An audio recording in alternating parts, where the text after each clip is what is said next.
வணக்க மக்களே, நான் உங்கள் விவசாயப்பட்டதாரிங்க. இன்றைக்கி பதிவில் என்ன பார்க்குறோன்னா, நம்ம சேனலில் ஆல்ரெடி ஒரு வீடியோ போட்டிருந்தேங்க, பப்பாளியோட வந்து மிளகாய் ஊடுபயிர்னு சொல்லிட்டு. அதில் வந்து அந்தளவுக்கு சக்ஸஸ் ஆகலை அப்படிங்கிறது வந்து அது ஒரு பதிவு போட்டிருந்தோம். மிளகாயோட ஊடுபயிர் வைக்கும்போது பப்பாளியில் பிஞ்சு செட் ஆகலை, செடி வந்து வளர்த்தியாக போகுது அப்படிங்கிற மாதிரி வீடியோ போட்டிருந்தோம். இப்போ வந்து நம்ம மிளகாய் எல்லாமே வந்து நம்ம பிடுங்கியாச்சுங்க. பார்த்திங்கன்னா அந்த ஹோல்ஸில் இருந்த மிளகாய் செடி எல்லாமே பிடுங்கியாச்சு. இப்போ பிடுங்கினதுக்கப்புறம் நம்ம வந்து உரம் எல்லாமே கொடுத்து கேல்சியம் போரான் ஸ்ப்ரேயிங்லாம் கொடுத்ததுக்கப்புறம் மேலே ஓரளவுக்கு காய் நல்லா செட்டாக ஆரம்பிச்சிருக்குங்க. இதே வந்து நம்ம மிளகாய் நடாமல் பப்பாளியே நட்டுருந்துருந்தால் இந்நேரம் அறுவடைக்கு ரெடியாக இருக்கிற அளவுக்கு காய் இருந்திருக்கும் சைஸு. அதனால் பழம் வர ஆரம்பிச்சிருக்கும். பார்த்தீங்கன்னா இப்போ தான் வந்து உங்களுக்கு கீழே வந்து கிட்டத்தட்ட இவ்வளோ செடி வந்து உங்களுக்கு சும்மாவே வெறும் செடியாக வந்துட்டு இப்போ மேலே தான் வந்து நமக்கு காய் செட்டாக ஆரம்பிச்சிருக்கு. எல்லா செடியிலையுமே அந்த மாதிரி தான் இருக்குது. பார்த்திங்கன்னா தெரியும்.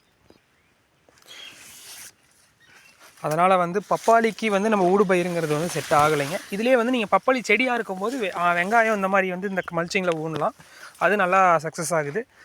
மற்றபடி வந்து நம்ம மிளகாய், அதாவது பெரும் பயிர்கள் மிளகாய் அந்த மாதிரியான பயிர்களுக்கு வந்து இது சுத்தமாக செட் ஆகலை. இப்போது வந்து அறுவடைக்கு அப்புறம் வந்து ரெடி பண்ணியிருக்கோம், ஓரளவுக்கு ரெடியாகி காய் வைக்க ஆரம்பிச்சிருக்குங்க.